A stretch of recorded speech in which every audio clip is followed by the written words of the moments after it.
Here I'm just doing some tests. I'm going to start getting some skin displacement going. I'm pulling in an 8K patch of just general skin swatch.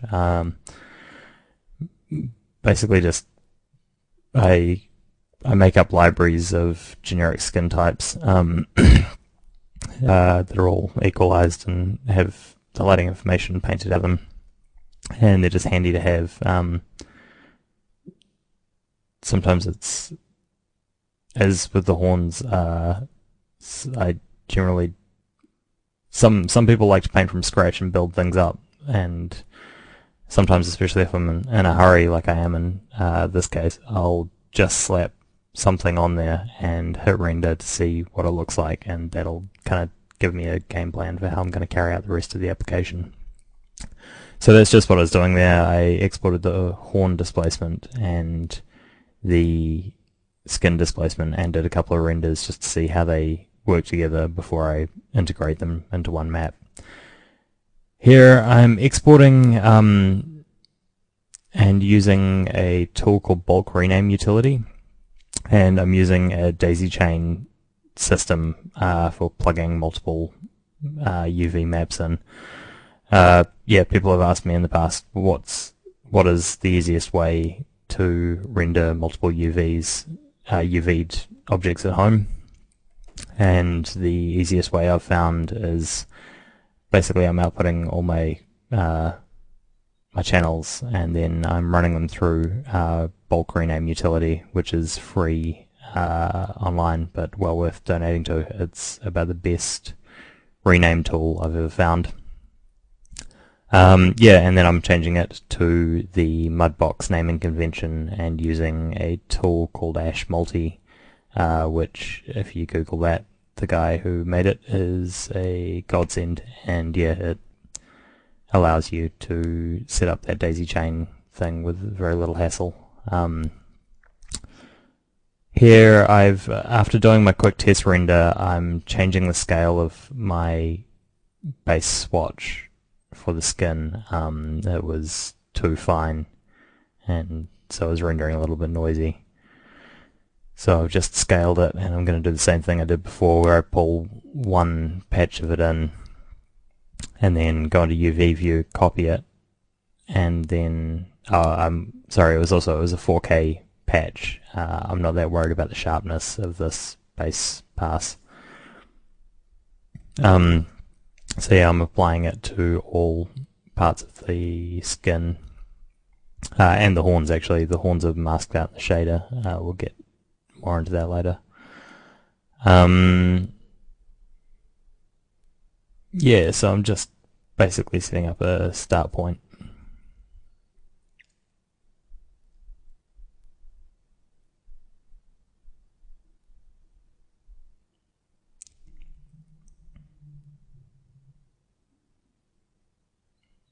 Just picking a brush, and I'm just going through and using grey to paint out any of the generic skin detail that I know I'm not going to need. Well, that I'm going to need to be removed. I'm not worried about going around and seaming everything. I'll deal with the seams that I actually have to when I need to. Most of this will be painted over. It's just a get something on everything approach, especially if you're speed texturing.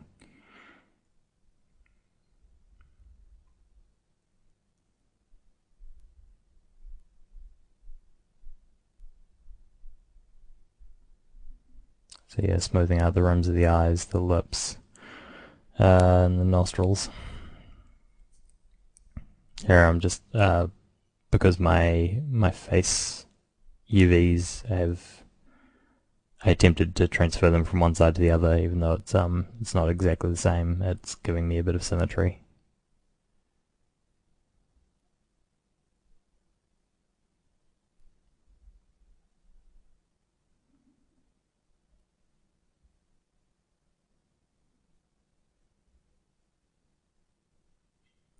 This is a poor map I pulled out of a photo of someone's back.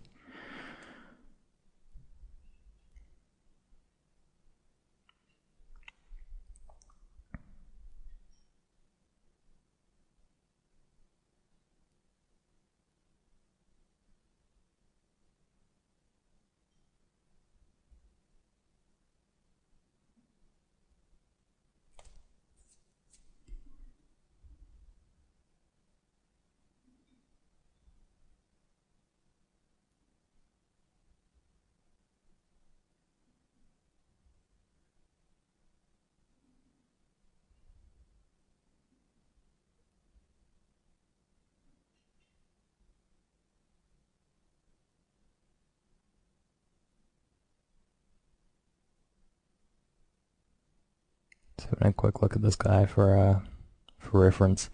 The thing that becomes immediately noticeable is the difference in the regions of the skin, and while specularity does play a part in that, I think your fine displacement contributes a lot to your specularity. Basically, the frequency of your detail has a lot to do with how the light hits it.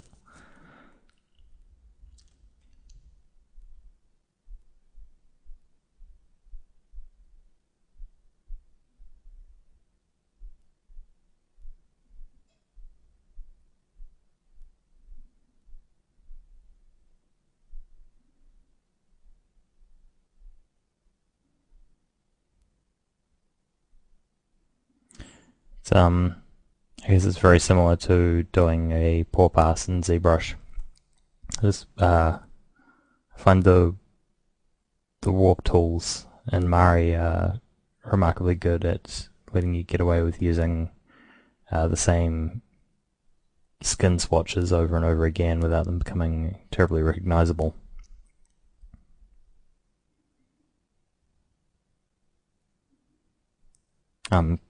Yeah, I've gone to painting in soft light as my paint mode too, just to blend into that base that I put down.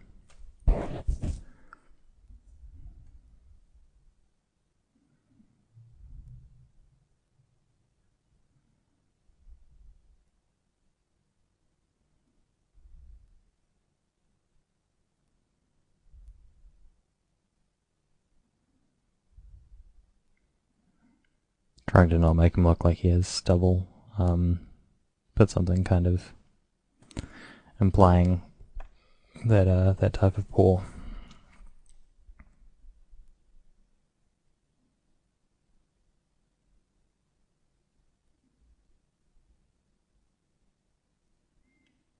There's a piece I pulled something. Might be someone's back again.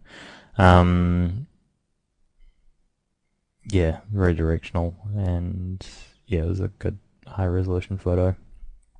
I managed to remove pretty much all the lighting detail.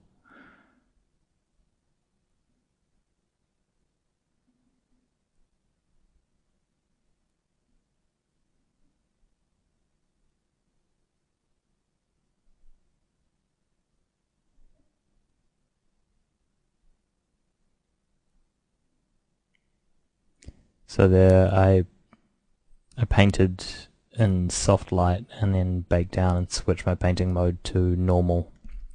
So I kind of painted a bit of fade off, a bit of blend to start with, and then I'm just going through and reinforcing some of the bits I want to be a bit more accentuated. And yeah, when I'm doing this, I switch between lighting modes. The hotkeys for that are F1, 2, and 3. Yeah, just you need to be able to see the form to fit the pour flow, but you also want to check how it's all coming together and that you don't have anything nasty hiding the shadows.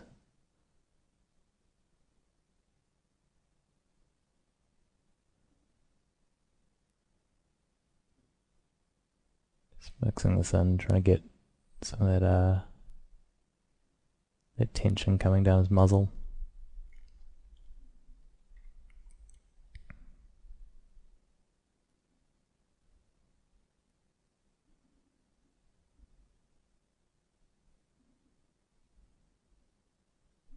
This is something you can definitely spend a lot more time on than I've allowed myself in this demo. It's yeah.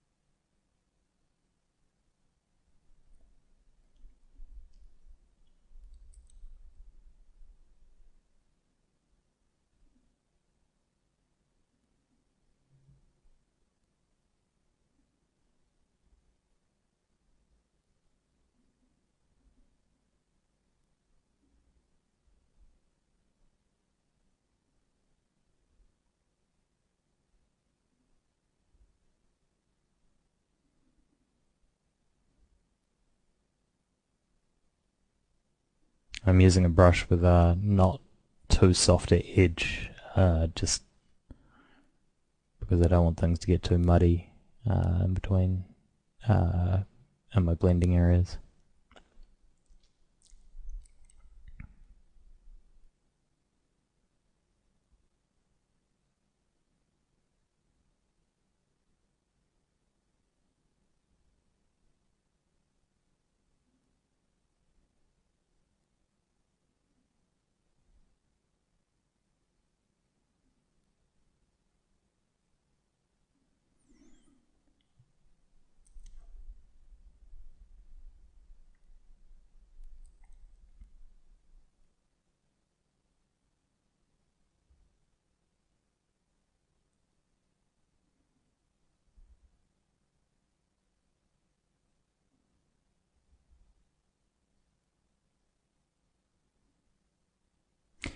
So yeah, all the skin I'm doing into one channel. I'll quite often make backups of channels as I'm painting into them, but yeah, generally this level I kind of want it. I wouldn't want to split it into too many channels and try layering them up. And the reason for this is you can get quite noisy if you have a lot of layers of fine detail interacting. It's kind of better to just do it once, I think, and you've only got one. There is only one top layer of your skin, and that's what you're representing. You can't just keep layering things up too much with that.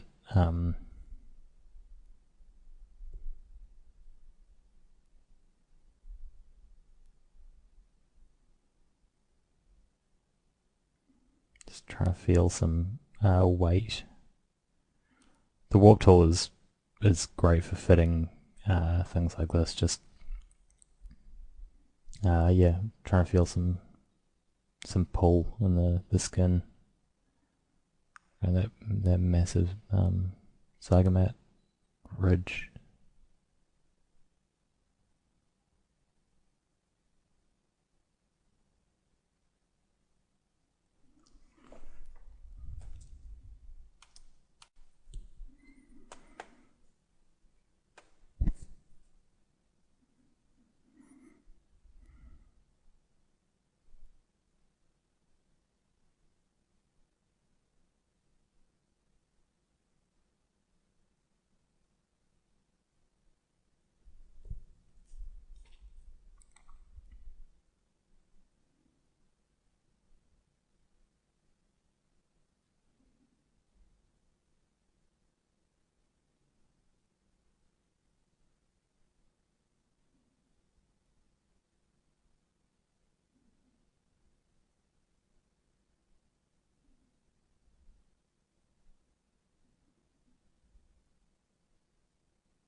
Just using a bit of grey to gently soften back some areas I don't think are going to be too harsh.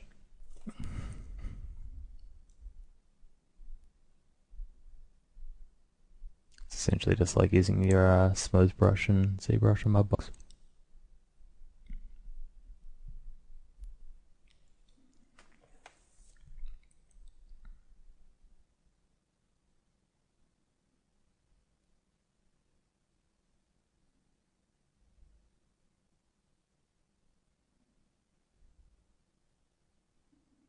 You can see I've only done displacement for one horn. As I said, I'll magically paint that one when you're not looking.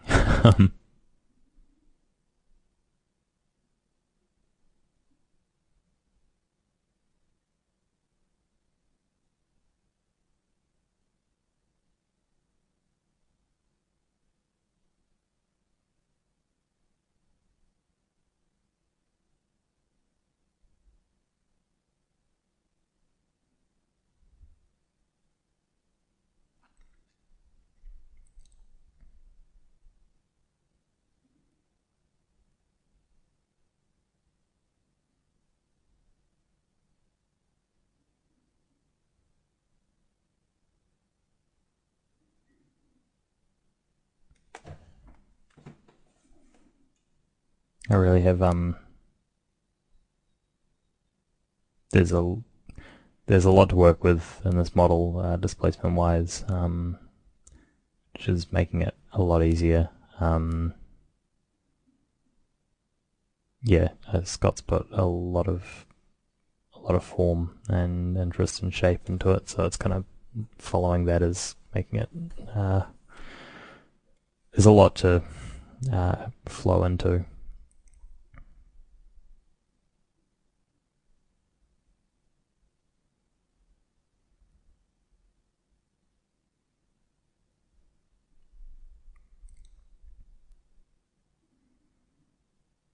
The displacement is it's pretty intense on the brow, but I'm kind of thinking, I mean, it's like the major feature on his face. He's got a massive brow and two giant horns, so I'm not too fussed about that. It's not very natural, but I'm hoping it'll work.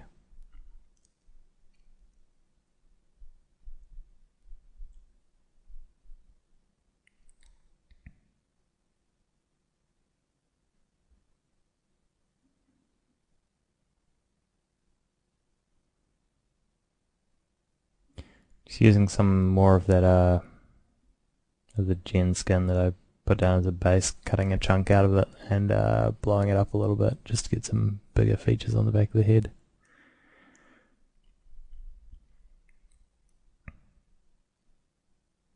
Using grey to brush out the detail. Earlobes are generally pretty smooth, and a lot of the errors.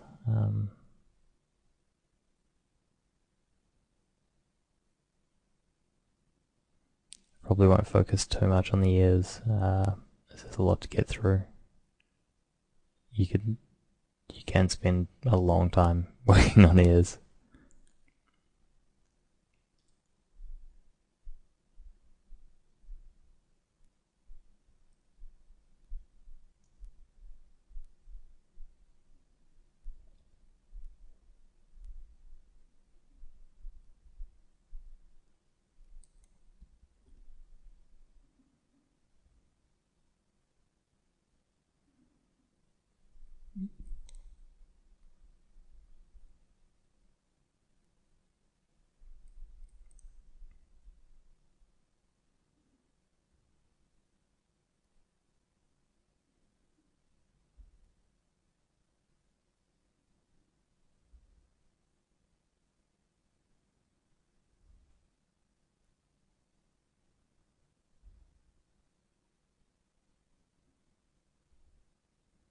Just moving down the neck,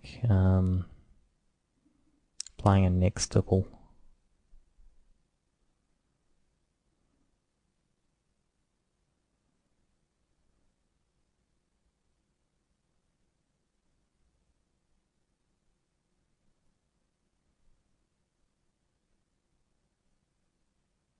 Just trying to establish it as a different kind of skin.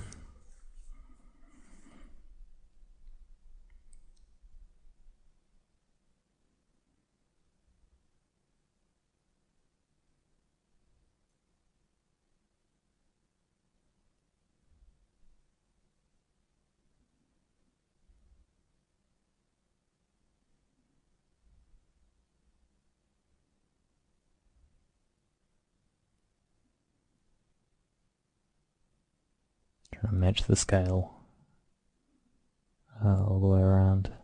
Gets a bit finer towards the bottom, and just softening off as I go back around the neck.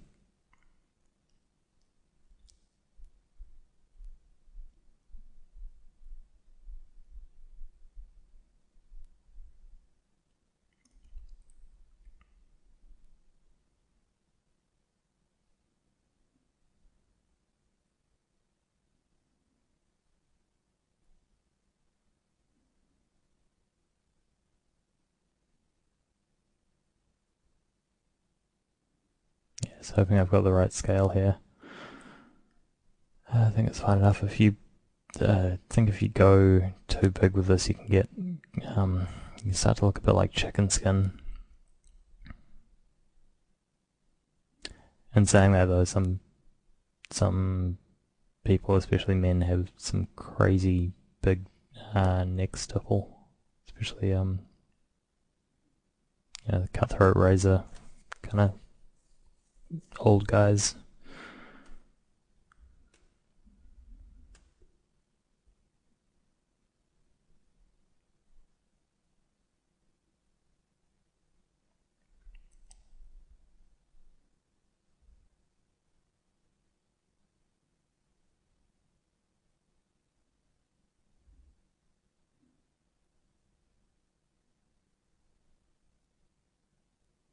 Just blending it back around the neck a bit.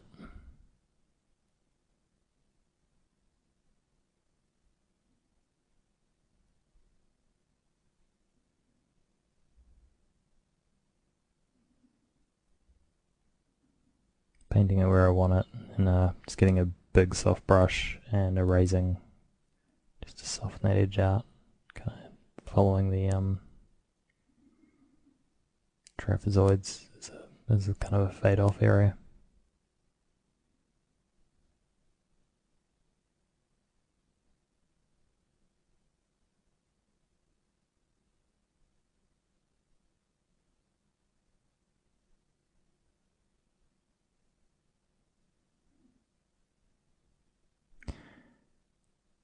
And yeah, I don't know how this is going to fly. Just I'm using the same texture on his nose, which might make him look like a dog. I don't know.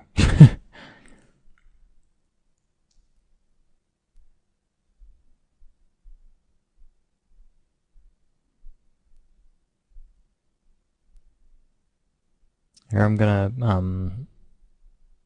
play around with blending an extra texture in here. So I'm just doing the same thing as before, where I import one patch of it and apply to all. So basically, Mari edge bleeds your UV space when you paint over the edge, the border edge of the UV. So once you painted on it, you can't really do this, but it won't do it until you paint on it. So that's just kind of a quick way of loading one texture onto everything.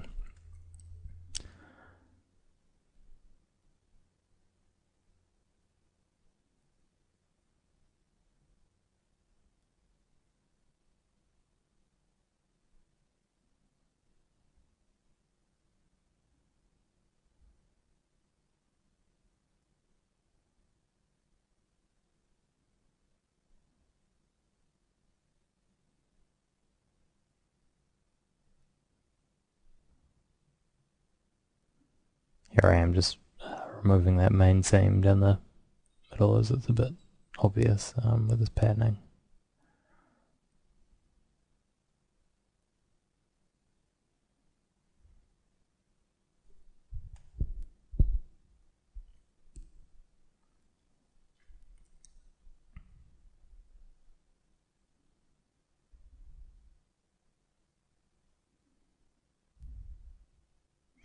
As you've noticed, I'm not really afraid of creating a lot of channels. Yeah, just because Mari calls them channels doesn't mean that everything that you put in there needs to go into your render engine, into your shaders. Yeah, there's a million and one uses for a channel, and yeah, to a limited degree you can use them a lot like layers in Photoshop.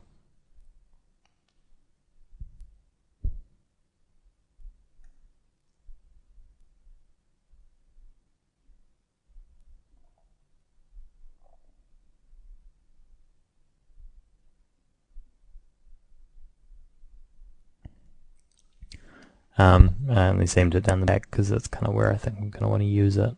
So what I'm doing here is using my clone tool, setting it to the layer I just made, setting my lighting, my painting mode to soft light, getting a soft brush, and then by hitting Control and Windows, I'm uh, I'm locking my paint tool. I'm auto-registering it to the same point. So essentially what I'm doing is I'm pulling the information through from the channel I just painted into the channel I want it to be on. I'm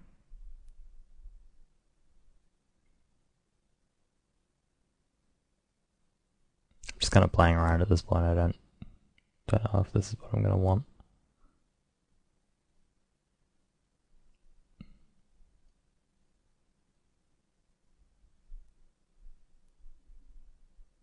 Just trying to get some kind of skin variation.